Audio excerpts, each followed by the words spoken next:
Yes, ladies and gentlemen, welcome back to the channel. Welcome back to the West Bromwich Albion career mode. This is part 33, and today we're going to have deadline day, as well as obviously this FA Cup fixture, and I think we got two other fixtures as well. So a little bit of an action-packed episode today. You see Lewis Thompson, we signed in the last episode, is making his debut today. A little bit of a different side, shifted around a little bit. You see Leco's in there, so we got some of the main players that we usually play. A name I want you to recognize there in centre midfield, number 31, Max van der Meer. Obviously we've got Dominic Solanke starting up front with Tyler Roberts. We call that the light skin combination. But Max van der Meer in centre midfield. He's a youngster we've promoted. I'm not actually sure if I mentioned him in the last episode actually. I think I might have, but basically he's a player who I really think can really make a difference. But well, not even make a difference, but I really think he can become a leader in this team and become one of our best players. I really, you every now and again you get one of those youth players who they just got it. Like, there's something about them, they got it. They feel real good on the ball. He feels brilliant on the ball, even with his stats not being great. 35 minutes in, we do get a penalty though, with Ikamunain going on a really good run. But back to Van der Meer, he just seems to have it all right. He's got 4-star weak foot, I believe, which is something I really always want. He's got good set pieces, he takes free kicks, he could take penalties, he could take it all. So he's someone who within even the next season I could see being a starter, and he steps up to take this penalty also to make a name for himself in this career mode, and he buries it in off the post. So Max van der Meer, Maximilian van der Meer, we're gonna call him. You could decide, Maximilian van der Meer or Maxwell van der Meer. Let's make a story for this young gentleman as he scores his first West Bromwich Albion career goal. I really want to start pushing him, and hopefully next season he could become a star. I'm not really sure if I mentioned him in the last episode, because obviously it's been a while. He gets on the ball again here from a decent position, tries to bend one into the far post. It just goes wide. But you can see, you could probably even notice, he looks as if he feels really good on the ball, which he does. He feels agile, he feels quick with not much pace. He is actually listed as a right midfielder, but I've decided I think his best position will be centre midfield. But yeah, I don't remember if I mentioned him in the last episode, because obviously, as you guys will have noticed, it's been a while since I made a West Bromwich Albion career mode video. So I do have videos ready. The reason I wasn't uploading so many is because basically I've had a problem with my laptop, which meant I couldn't get videos up at that time. So I do have a lot of videos ready to be uploaded though. So if you want to see tomorrow 2 videos in the same day, let's see if today we can get this up to 50, let's say 12 of them likes. Let's see if we could get 12 likes by, say, like 3 o'clock tomorrow, 2 o'clock tomorrow. Then I'll upload 2 videos tomorrow, and we could keep that going for the next few days even, because like I said, I got videos ready to go, and I'm still loving this, doing this career mode. But that's the end of that match. We did leave with a victory in that FA Cup match, and now we got the deadline day ready and going. But you see the training schedule right here. We've got Van der Meer in 4 sessions, and Cooper is another young player. I feel he's got some potential in there. But I think after seeing that training session, I think we did briefly mention Van der Meer in the last episode. But yeah, he's going to start playing a lot more games, even bigger games, Premier League games, European League games. But you see, deadline day is getting a little bit busy, as Atletico Madrid have made advances to try and sign Berahino. It seems like every window there's moves in for Berahino. Atletico Madrid coming in with reportedly 42 million. That's an offer I'd have to consider. Jetro Willems making a move to Everton. Vietto making a move. Vietto making a move to Everton. Willems making a move to Inter Milan. That's a big one here. Leicester City signing Divock Origi. They've been making some good signings in this career mode. Origi, Shula, Correa, and we make a signing on deadline day. Victor Moses signing for 8 million from Chelsea. He's on a huge contract, as you can see there, over 100,000 a week. I really didn't want to pay him that much. I actually wanted to get him on loan, but it just wasn't happening. So I thought 8 million is really not too much to pay for someone who's still relatively, I mean, he's not young, he's 27 years old now, but he's still got some years left in him. I mean, it's not too much to be paying. It is what it is. We've signed him. He should be a good player. I signed him with the intention of playing him as a striker. We might do that. Him or Chadley can play up front. I'm not too sure. He could play on the wing if we wanted to. He could play behind the striker. we'll have to wait and see how it goes. Offers going in for Ben Foster, and also Craig Gardner pledges his loyalty to the club. That was the end of deadline day. The only signing we made, obviously, being Victor Moses. And right after deadline day, we're playing against West Ham. I almost called them West Hamwich Albion. What am I thinking right here? But the lineup is like this. Johan Gorkov and Van der Meer starting in this game. Johan Gorkov getting the captain armband. Sado Berahino on the bench with Bezic, Gardner, the whole nine. Leko on the bench. I mean, with the second half of the season last year, we started really performing really well. Chadley started stepping up. Berahino started stepping up. I really hope Berahino can start stepping up this second half of the season, because his first half has been pretty poor. He scored, I think, 3 or 4 goals all season so far, and probably half of them have been penalties.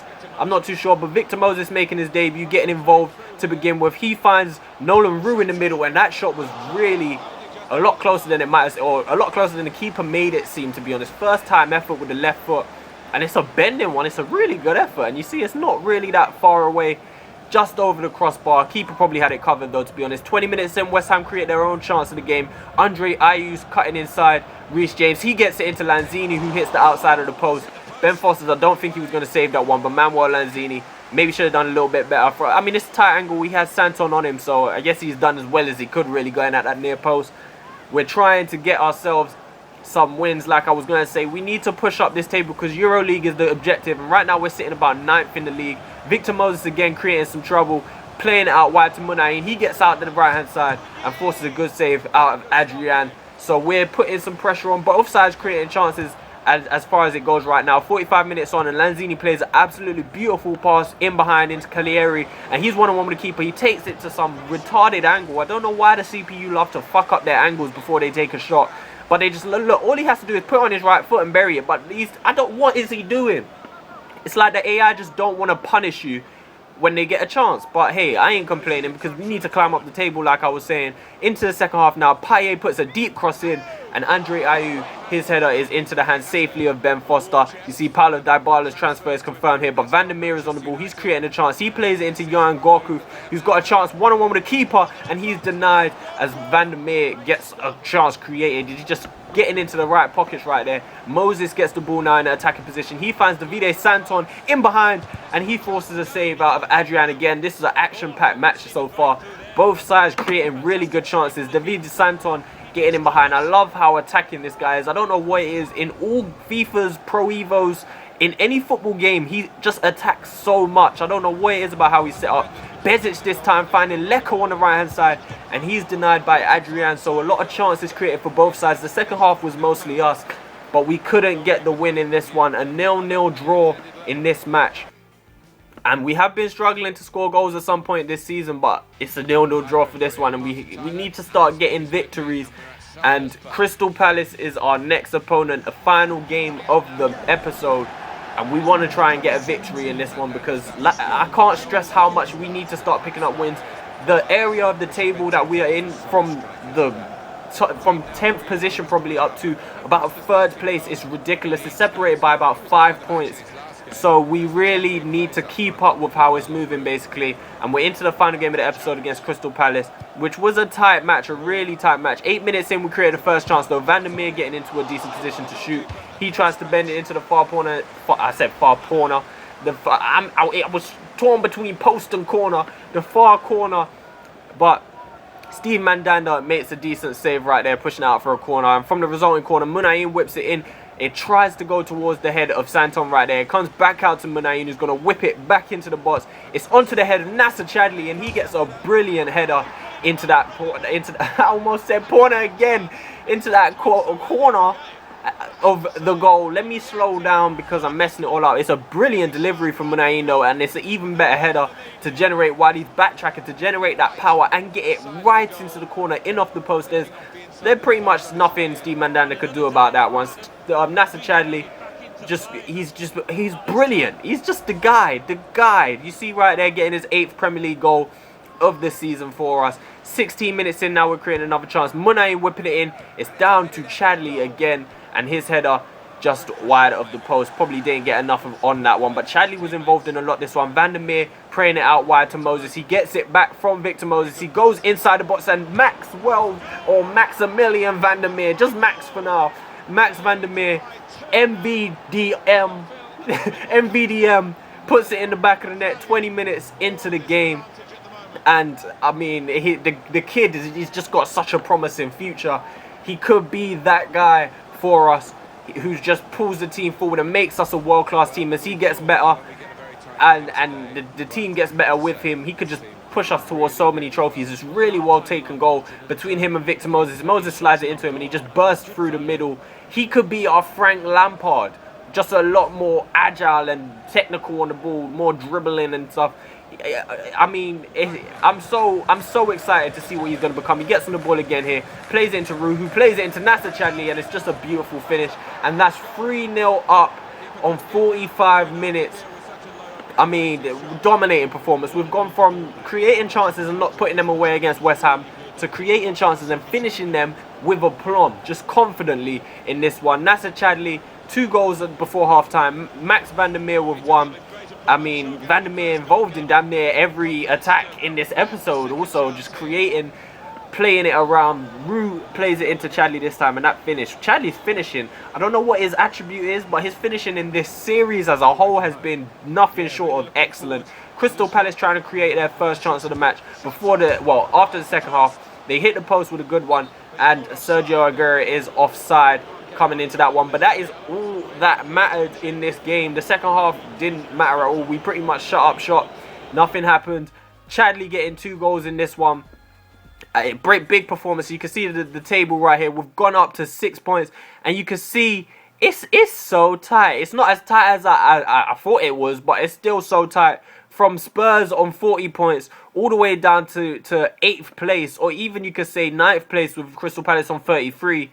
It's really tight. It's not too much separating. And bear in mind, Watford and Liverpool do have games in hand, so it's going to get nothing more but tighter. It's just going to get a lot tighter around there. And basically, just join us for the next episode, because we're going to have... It's going to get interesting. It's going to get even tighter. But like I said, if we could get that to 12 likes before tomorrow, before I upload tomorrow's video, then we could do 2 videos tomorrow and keep it going like that onwards.